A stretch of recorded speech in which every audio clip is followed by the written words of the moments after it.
ɛno ɛna wɔde message ama mmeranteɛ bi yɛba yɛbɛbiebie nnoma ama wɔn anya bi ayɛ yɛbie nnoma yɛwɔ sɛntaade workers yɛwɔ factories bebree owe the whole Ghana constituency biara ni wa winim ɛna region biara ni wa abɔ nyame nyane ne nyina ɛyɛ nnoma na nipa na ɔkasa asɛm no ne constituency ne ne mu kyɛn no yɛwɔ polling station executive ɛyɛ maako 600 ɛnso nnoma a ɔrewɔ bie yi ne polling station executive ɛyɛ nyɛ saa nnoma no bi ɔmo nyɛ adwuma yɛ ɛyɛ ɛnso ɔrewɔ bie nnoma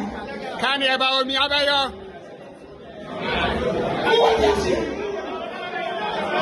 kan yɛ ba omi abɛtumi ayɛ ɛyɛ kɔ yɛ ni bi.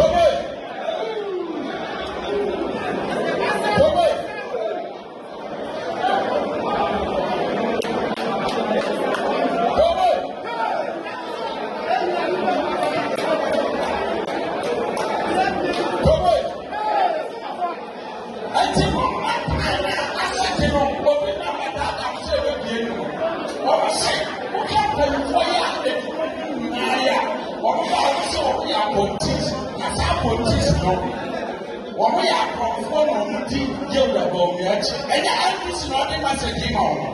Sɛ ɔkɔ